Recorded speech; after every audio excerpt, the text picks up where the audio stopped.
O Justiceiro mudou e tá se espalhando um medo que a Disney vai fazer um Justiceiro do bem nas próximas séries por aí. Mas quem é que tá errado nessa história toda? Porque no fim das contas, Frank Castle é incrível como personagem. Mas peraí, eu acho que eu vou ter que explicar isso.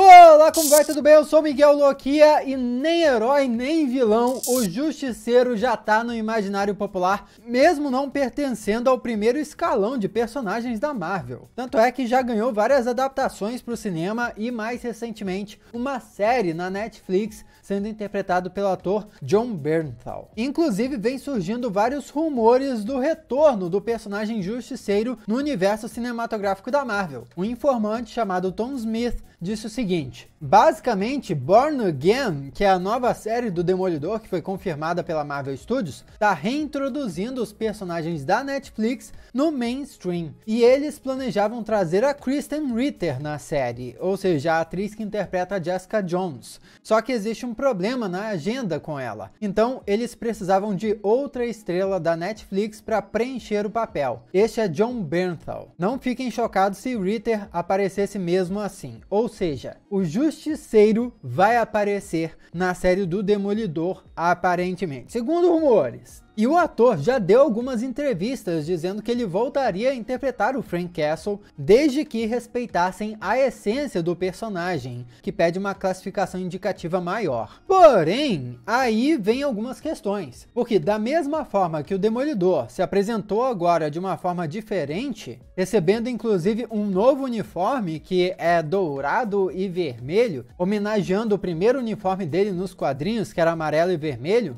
são grandes as chances de vermos um Justiceiro ligeiramente reimaginado também. Ou talvez até mais que isso. Talvez um Justiceiro com mudanças profundas. Mudanças essas que podem ir desde a motivação do Frank Castle, seus métodos para combater os inimigos, até o famoso símbolo da caveira que ele estampa no peito. E que vem gerando muita polêmica aí dentro da Marvel, até mesmo com o próprio criador do personagem se manifestando. A grande questão é que o símbolo do Justiceiro virou um símbolo de violência no mundo real. Justiceiro como personagem é um conhecido psicopata, um cara instável que assassina pessoas. E quando você vê pessoas no mundo real usando esse símbolo também, não me parece uma coisa muito boa. E a Marvel também não estava curtindo isso não. Daí recentemente rolou uma transformação no personagem nos quadrinhos, que nós sabemos que são um espelho para o UCM. É o que acontece nos quadrinhos agora, que logo vai ser adaptado. O grande problema é que essa mudança que a Marvel fez no símbolo e na história do Justiceiro nas HQs, deixou um monte de gente imediatamente com medo.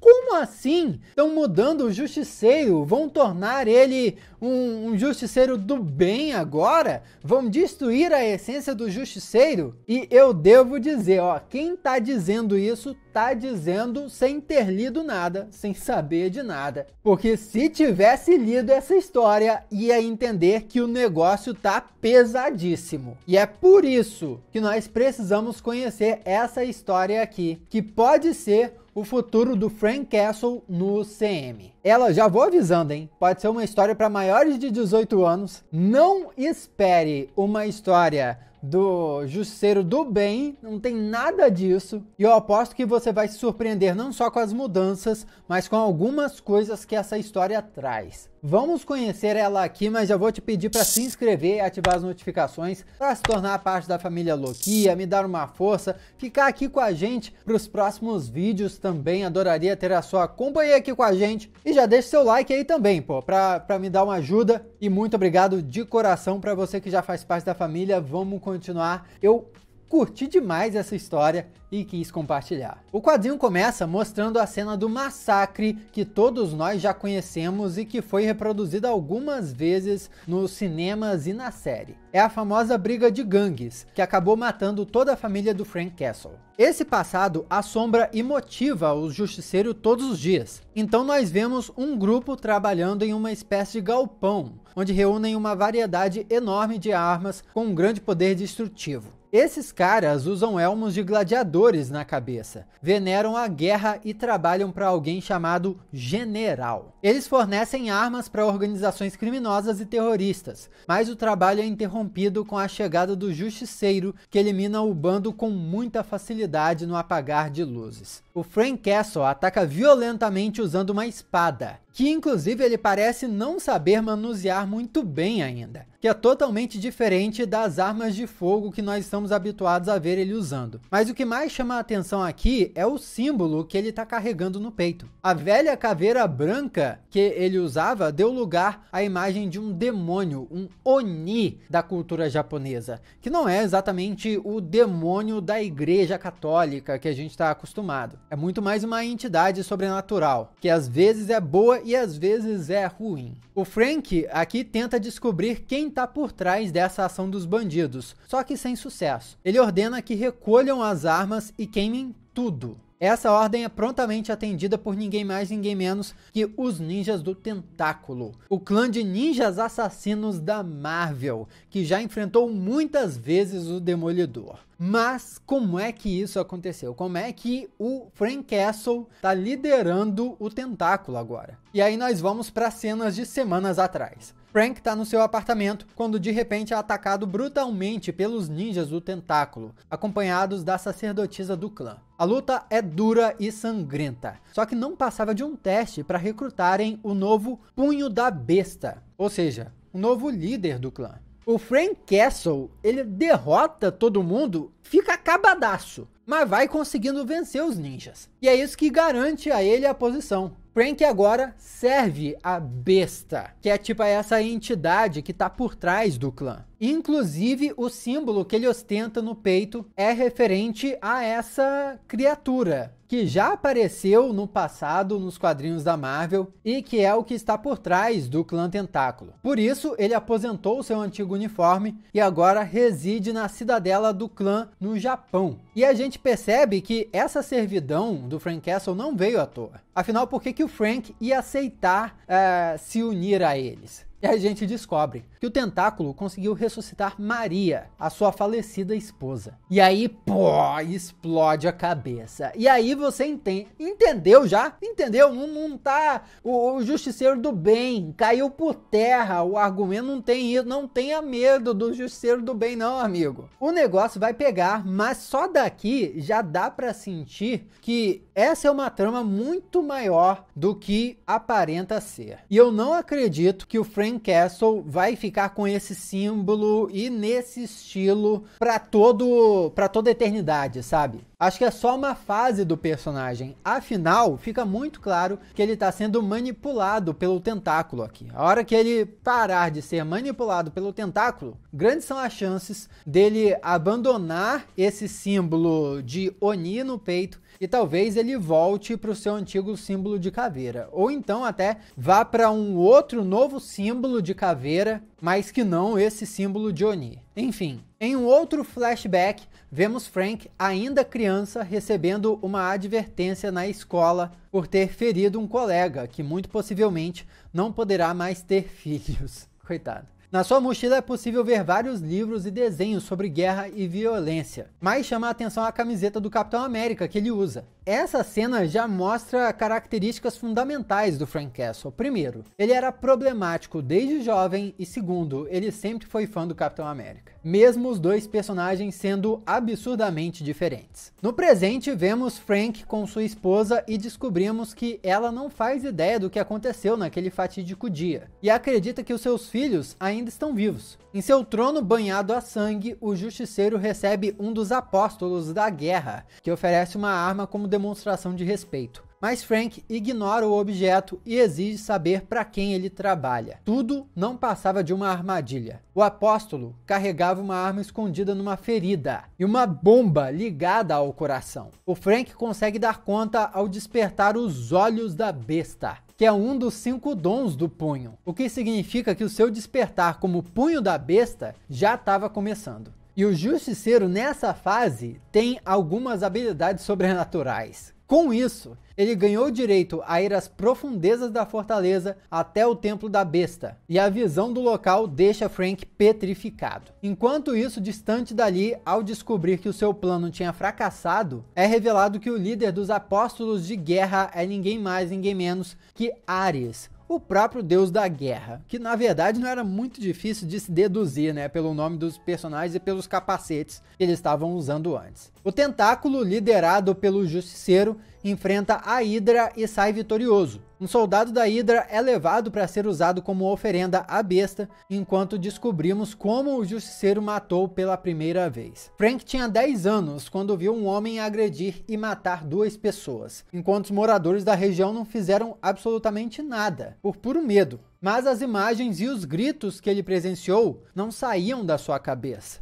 enquanto o assassino circulava pelas ruas como se nada tivesse acontecido. Frank sabia que só ele poderia calar as vozes da sua cabeça, matando o culpado. O curioso é que ele faz isso vestindo uma máscara de Capitão América. E a gente já sabe que ele é muito fã do Capitão América, que os dois são completamente opostos, mas eu acho que vale relembrar aqui um encontro icônico que os dois tiveram no arco da Guerra Civil, lá de 2010. Nossa, foi um momento poderosíssimo onde o Steve Rogers pediu ao Frank Castle para se juntar à equipe do Capitão América lá naquela época, né? Desde que o Frank Castle usasse armas não letais.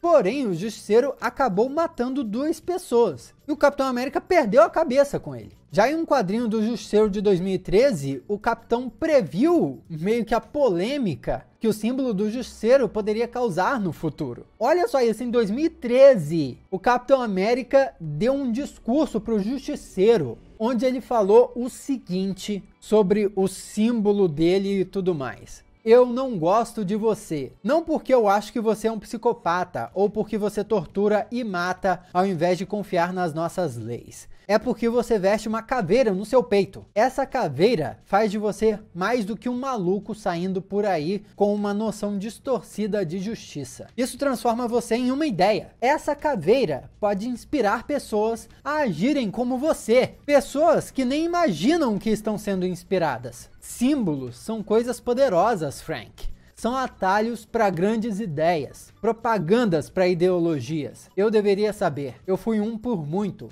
tempo. Caramba, que tapa na cara, hein? O Capitão América sabia que o Justiceiro fazendo besteira, usando um símbolo, poderia inspirar outras pessoas a fazer a mesma coisa. Mas voltando para a história principal, o Frank descobre que é o Ares quem estava por trás de tudo e resolve investir com seu exército contra o deus da guerra. Mas é imediatamente interrompido com a notícia de que a sua esposa estava surtando. Maria queria voltar ao parque para encontrar os seus filhos sem saber que eles estavam mortos. Frank tenta acalmá-la, dizendo que logo eles estarão com as crianças novamente. Vemos 2 caixões no Templo da Besta em frente ao Justiceiro e descobrimos que agora Frank cumpre seus deveres na tentativa de também ressuscitar os seus filhos. Um flashback mostra Frank com 15 anos no seu quarto e vemos que nada desperta a atenção do garoto. Ele não tem nenhum hobby, nada que dê a ele um propósito. Não pense mais nada, a não ser aquilo que nós sabemos que um dia ele será o melhor. No presente, a sacerdotisa insiste no seu desejo